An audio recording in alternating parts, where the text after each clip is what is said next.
గుంటూరు తూర్పు నియోజకవర్గ సమన్వయకర్త విడుదల రజని కార్యాలయాన్ని గుర్తు తెలియని వ్యక్తులు ధ్వంసం చేశారు. వాస్తవానికి కార్యాలయాన్ని ఈ రోజు ప్రారంభించాల్సి ఉంది. ఆదివారం అర్ధరాత్రి గుర్తు తెలియని వ్యక్తులు కార్యాలయాన్ని అద్దాలు పగలగొట్టి అక్కడ ఉన్న ఫ్లెక్సీలను చించేశారు. దాడికి మంత్రి రజని తీవ్రంగా ఖండించారు. టీడీపీ పక్కా ప్రణాళికతో దాడి చేయించిందని మంత్రి ఆరోపించారు.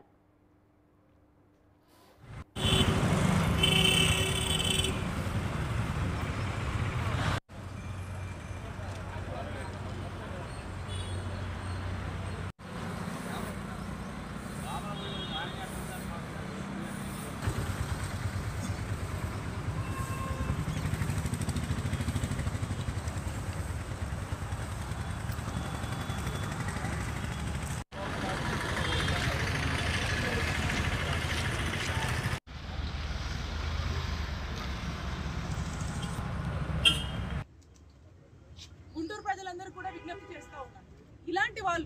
ఇలాంటి టీడీపీ వాళ్ళు అధికార దాహం కోసము ఓడిపోతామనే భయం పట్టుకొని మరి ఏ విధంగా పార్టీ ఆఫీస్ మీద రాళ్ళేసి దాడి కొడిగట్టారో మీ అందరూ కూడా ఆలోచన చేయండి.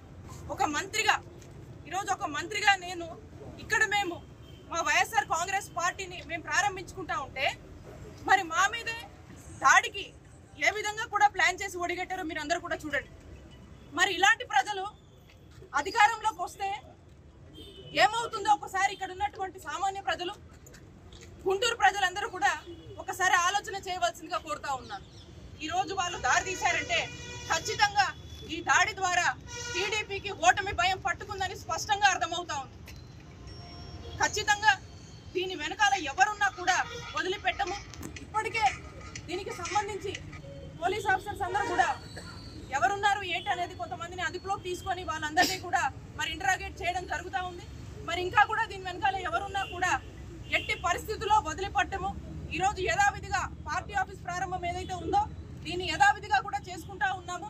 ఇక్కడికి నేను ప్రజలకు సేవ చేయడానికి వచ్చాను. ప్రజల మద్దతు, ప్రజల ఆశీస్సులు మాతో ఉన్నంత వరకు ఇలాంటి ఎన్ని దాడులైనా కూడా ఖచ్చితంగా ఎదుర్కొంటాము. అలాగే ఏదైతే మీరు నన్ను భయప్రాంతులకు గురి చేయాలని మమ్మల్ని భయప్రాంతులకు గురి చేయాలని ఒక మహిళ కదా తన ఆత్మధైర్యాన్ని దెబ్బతీయాలని ఏదైతే మీరు ఇలాంటి దాడులు చేస్తున్నారో మీరు ఎన్ని చేసినా కూడా ప్రజల మద్దతుతో మా వైఎస్ఆర్ కాంగ్రెస్ పార్టీ కుటుంబ సభ్యులందరం కూడా మేము ధైర్యంగా నిలబడి ఎదుర్కొంటామని చెప్పి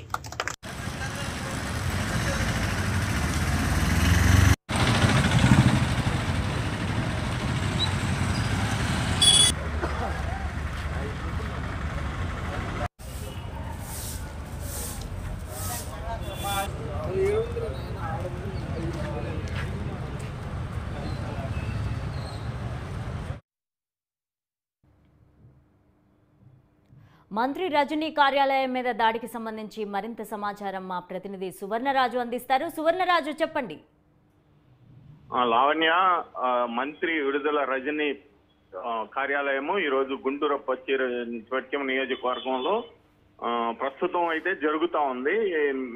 ఇప్పుడు మనం చూసాము, రాత్రి ఆ కార్యాలయం మీద గుర్తు తెలియని వ్యక్తులు భారీ ఎత్తున దాడి చేయటం, ఆ కార్యాలయం యొక్క అద్దాలు మొత్తం ధ్వంసం చేయటం, ఆ నేపథ్యంలో తీవ్ర ఉద్రిక్తత నెలకొనడం, అదే సందర్భంలో దీనికి సంబంధించి దీనికి బాధ్యులు అంటూ టీడీపీ కార్యకర్తలు కొంతమందిని పోలీసులు అదుపులోకి తీసుకోవటం, ఆ పార్టీ నేతల ఆందోళనలు, నిరసనలు, ఈ ఎవరైతే ఈ అదుపులోకి తీసుకున్నారో ఈ టీడీపీ కార్యకర్తల్ని వీళ్ళందరినీ పట్టాపురం పోలీస్ స్టేషన్ వద్ద ఉంచారు. దీంతో భారీ సంఖ్యలో కార్యకర్తలను అదుపులోకి తీసుకోవడంతో సహజంగానే టీడీపీ నేతలు ఎవరైతే గుంటూరు పశ్చిమానికి సంబంధించి ఉన్నారో కోవిలమూడి రవీంద్రబాబు ఇతర నాయకులు అక్కడికి చేరుకొని పోలీసుల్ని వాళ్ళని బేషరతుగా విడుదల చేయాలి, ఎవరో ఖచ్చితంగా గుర్తు తెలియని వ్యక్తులు చేశారో లేకపోతే పబ్లిసిటీ కోసం ఆ పార్టీ నేతలే చేస్తున్నారో తమకు తెలియదు, కానీ దీనికి తమకి సంబంధం లేకుండా తమ పార్టీ కార్యకర్తలను అదుపులోకి తీసుకోవడం సరికాదంటూ పోలీసులతో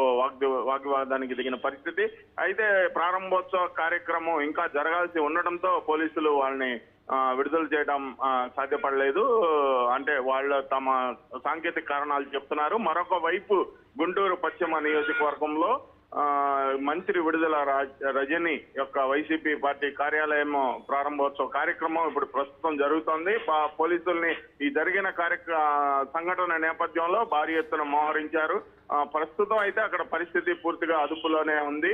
భారీగా వైసీపీ నేతలు అక్కడికి చేరుకుంటున్నారు. మరికొద్ది సేపట్లో ఆ కార్యక్రమం పూర్తయ్యే అవకాశం ఉంది. ఈ ప్రస్తుతానికైతే పరిస్థితులు అదుపులోనే ఉన్నాయి. లావణ్య.